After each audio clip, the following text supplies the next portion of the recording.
G'day, this is Captain Noob, and this is the Ruger Mark V. I'm not going to go much into the weapon's history, but it is basically an American weapon based off the designs, or looks like the designs, of the Luger pistol from Germany, and that's all I get into it because there's a ton of attachments to get through. So first off, with the receivers here, you've got the standard ones which shoot regular bullets just like your regular guns, and then you've got the science-infused receivers which allow you to attach elemental things onto it, which we'll get to later. The best receiver for that one would probably be the meticulously tuned receiver, because the 99, which gives you the highest number, which means it's obviously going to be powerfuler, and with that we can actually get all the science and infuser attachments, so that's good. Next up, we've got the barrels, and this is just the skin of the barrel. Now the skins here, other than the steel black and default ones, are actually pretty terrible in my opinion, so we're going to keep this as black because that's probably the best thing we can do for it. And for the barrels here, you've got a whole range of things to get through, and I'll just quickly run through them there. You can have a look, and we'll go for that barrel there because that seems to give us the best stats there at the expense of a little bit of weight. But yeah, there you go. That barrel is now a little bit more thicker than it was before, and the gun is better off for it. So there you go. And we'll make the receiver black to match the barrel. That's very good. No, so for the grips here, we've got the shaped one, or that's just the standard pistol grips. We've got the shaped and standard, and we've got the same thing with the rifleman stock. Now, I say rifleman stock because it actually uses the rifleman perk. Now, if we attach a scope onto that, will this allow it to be used with the sniper perk? We'll see in a moment, but we'll keep this as just a regular pistol grip weapon right now because obviously, yeah, this thing's a pistol and we'll go ahead and use it like one, and we'll make that black plastic that thing there, and that should make it a little bit lighter if we're using plastic instead of wood, but you know what, that's fine, that all matches. Now the pistol is nice and jet black, which makes it cooler. And for the magazines, you can actually give yourself ammo conversions here, and why would you ever want to use 22s for this? Hell no. We'll try to get the extended mag in there. That'll give us the best ammo capacity at an expense of reload time, but we should be fine with that. More bullets is usually better. And for the glow sights, we'll go for purple. There's probably not too much we're going to be doing for that, because we'll attach a laser sight onto it or some sort of thing. You can attach a rail on the bottom of it, which we'll do. And on the lower rail, you can have... Hold on, I've sort of lost my place here, but yeah, there we go. There's a laser sight we can use. We'll make that purple as well, just to make that good. And for the muzzle, we can have a suppressor on there, which we'll definitely chuck on. This thing is looking crazier by the minute. And for the upper rail, we can actually activate that one too, and that'll give us an infuser, so we can have cryo, flames, or plasma. And if we can actually freeze people with this, freeze on crits, perfect, we'll use that. And it uses the frost damage there, which I believe is a carryover from Skyrim, but all energy damage is based in energy damage, and there's none of this elemental stuff in the actual game there. So yeah, that's an interesting little carryover. They even got its own icon there, so maybe they were going to use that, but then they didn't. Alright, so here's where you get the sights. We've got the hollow sights there, which are basically reflex sights, and we've also got scopes there if we want. We'll go ahead and chuck on the green one. Green seems to work well in Fallout games, so we'll do that. And of course, a legendary effect is there if you need it, but we've already got the equivalent of freezing onto this bad boy here, so let's take this into Gunner's Plaza's bloody monstrosity and see what it can do, and I'm pretty sure I've got everything. It's hard to keep track of it sometimes when there's that many attachment slots, but yeah, let's get into it. Okay, finally into Gunner's Plaza with our Ruger Mark V here with all of its technological components. So as you can tell, or as you can't tell, this thing uses deliver animations. That is why it's being replaced right now, so that's nice. I've gone ahead and switched out the one-handed animations for the basic two-handed animations there, so that's going to be good. So let's get stuck into these gunners and see if this weapon has some weird traits for us to sort of talk about as we get into it. Now, interestingly here, there's a little bit of a delay between where I actually shoot and when these enemies take damage, which leads me to believe this thing actually has some sort of element of bullet travel there, which is unrealistic and not really heard of for weapons in Fallout. Although I'm going to have to shoot a faraway target to sort of demonstrate this, so that turret over there should be a good target, so let's find out. Aha! There is bullet travel time. The only weapon you'd see that on is with the the railway rifle, which fires those massive railway spikes super slow, but there's no bullet drop to compensate for, or spike drop to compensate for, so that's kind of interesting there. And now that we are detected by this gunner, we are doing 85 damage a hit, which is pretty good considering it's firing 38 special rounds, just like the M9 featured yesterday. We're hitting quite hard for low quality rounds, which is kind of good.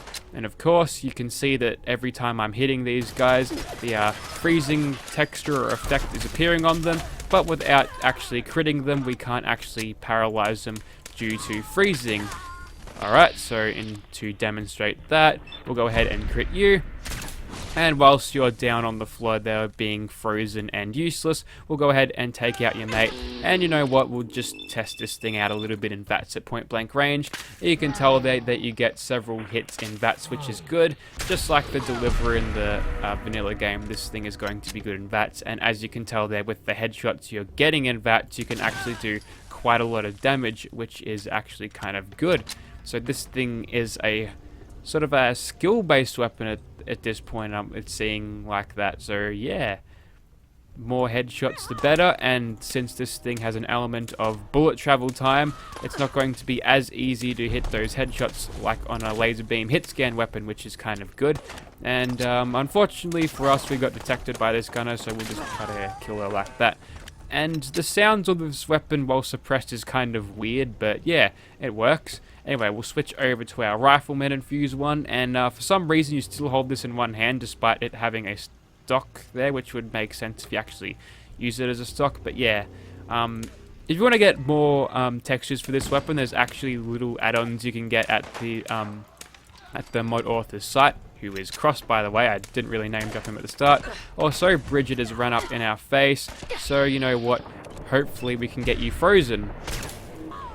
She is immune to being freezing, and she's got a mad bash on her too that'll stagger you bloody every time. So, you know what, Captain Bridget, or Captain Bridget Synth Replacement, who's curiously not even mad that she's being shot at by a cryolator bullets, you get to die to a crit. And down you go, and she is a synth, by the way. Where's the synth component? Yep, this is the fake Captain Bridget. The plot thickens. Alright, back over to the scoped one. Let's see if this thing works with the sniper effect. Okay, with the sneak attack crits there, we were able to kill that gunner nice and quickly. As you can tell from the side, this thing has, if I could actually switch viewpoints there, this thing has sort of plasma things on it, and as I was shooting into the wall there because of bad hitboxes, yeah, this thing has the impacts of the plasma bullets. So it's like having the plasma fuse effect on your weapon, which hopefully can turn enemies into goo piles. So before you pop that stim pack, I'll give you a crit. And I'm not sure what happened there. Maybe it's because I turned gore off. I'm not actually allowed to sort of disintegrate foes because, yeah, I like frame rate a lot more than I like gore and all of that. Anyway, we get good VATS accuracy from this distance with a scope at the expense of more action points per shot, which is fine. And with that, she is dead. And if we can just... Okay, we didn't get anything there. Also, we're in Nerd Rage. Switch back to viewpoints, otherwise we'll get staggered into oblivion by that bloody turret. I really don't like it when they do that. But with all of this extra fire rate and all of that, we've managed to kill these gunners very easily. So we'll use this for the remaining gunners in here because I do enjoy a good plasma infused weapon. So if you could just die to one shot, there we go. 1100 damage whilst boosted with Destroyer of Arcadia and also Nerd Rage there. So yeah, that's doing quite a bit of damage. So even if you're on your last legs, you could whip out this thing and do quite a lot of damage. And now that we are not hidden, yeah, this thing is going to be good. This is the unique variant of it, by the way. This thing has a longer barrel than the rest of them. Also, we're a little bit weak at the moment, so I'm going to play this safe and just use this thing in VATS. So going for a crit there, and you know what, I think the best thing to do is just to take out the competition as safe as we can possible. So we'll just freeze them both, and now we don't have anything to worry about except for that turret. And there you go, I'm not going mad. That is some definite sort of... Oh, they went invisible for a second. That is some definite bullet travel time there. And maybe it's just a cryolator projectile, because when I switch over to the plasma infused one, nope, that's got bullet travel time too. So it looks like this thing is sort of a more skill-based weapon. So yeah, be accurate or be dead is the name of the game with this thing. So there, pretty high quality weapon, as you'd expect from Cross. I use a lot of his apparel mods, as you can tell there for the top. But there, impressed with this weapon so far. Let's see how it goes against Swan. Also have a stim pack. Alright, so let's test this thing on old Swan over there. And oh god, looks like he's aggroed, or just a couple of mercenaries or people have aggroed him. Yep, they're not going to survive all of that. I think the best way we could open up this fight here is just by hitting him in VATS as much as we possibly can. We'll use crits for the first 2 shots there, and that is definitely a Cryolator Snowball that we're seeing as a projectile there, which is kind of neat. Anyway, another shot coming your way, Swan, and you should probably turn around at this point because that is where you're getting shot from. And as you can tell with these sneak attack criticals, we're getting about 700 damage each time, which is great. And we'll go ahead and do the standard sort of backpedal away shooting him trick, because this seems to always work against Swan because he's a big dumbass who's unperceptive as hell, although it doesn't work quite as well when I get stuck on scenery. That's probably not the best stuff to get stuck onto because it's sharp and pointy, would probably hurt. Anyways, now that Swan's just out in the open here, or we're out in the open and Swan has just got himself stuck on scenery, so I guess it all kind of evened out in the end. We can just get all the sneak attack crits on the world on him, and again we'll go for another VATS shootout there. We'll just make our first 2 shots crits again. 1111 damage, seems fitting for Fallout 4 to do that. Me Fallout, why would you tab out on me like that? That was bad. It's going to do it again, watch it. This game sort of hates me when it comes to that. Anyways, another crit goes down there. 1200 damage on him, doing well with the sneak attack criticals. Obviously he can't be frozen because he is Swan. Behemoths aren't really susceptible to those sort of legendary effects. And oh my god, it did it again.